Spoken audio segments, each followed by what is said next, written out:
Olá, meu nome é Eduardo Marques, bacharelando em Filosofia pela Uninter.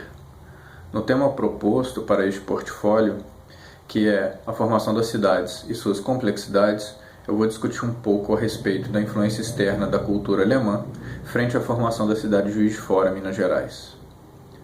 Daqui 4 anos, em 2024, a imigração alemã ao Brasil completará 200 anos, e várias festividades pelo país estão sendo preparadas para comemorar esse evento tão importante, principalmente na região sul, que é a região que mais recebeu e recebe influência da cultura alemã.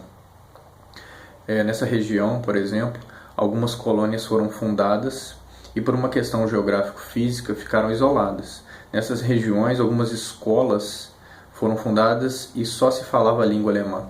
Então é importante discutir no primeiro momento como que uma questão cultural ou tradicional pode ser expandida ou cerceada a depender de uma simples limitação geográfico-física, que foi o que aconteceu.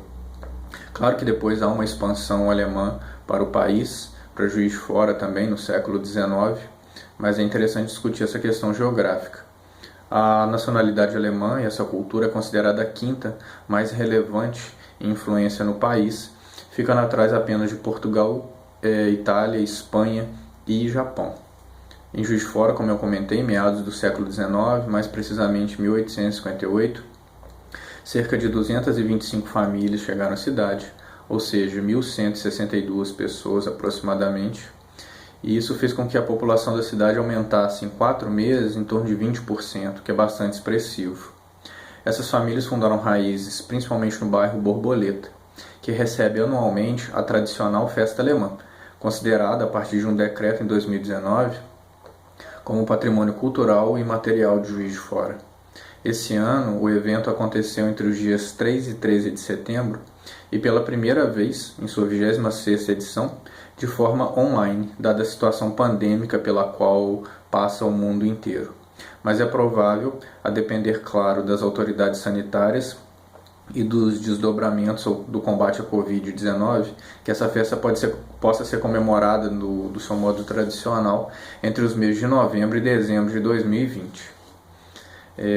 A questão que eu levanto é em que medida o Brasil é um país de todos, em que medida é um país multicultural e que aceita diferentes culturas, ou que de repente cria algum impedimento para essa homogeneidade de culturas.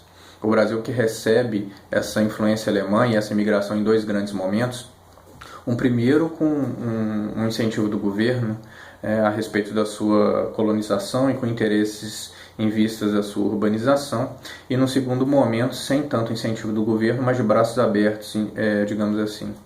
É claro que eventos catastróficos, como as 2 primeiras guerras mundiais, onde a Alemanha esteve diretamente envolvida, influenciaram nessa questão imigratória.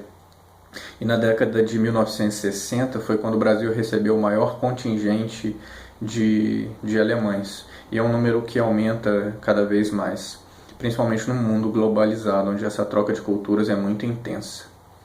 Então, com esse auxílio na formação do tecido cultural de Juiz de Fora, de Minas Gerais e do Brasil inteiro, a questão que eu deixo em aberto mais uma vez é em que medida o Brasil é um país de todos. Talvez só nessa. Muito obrigado.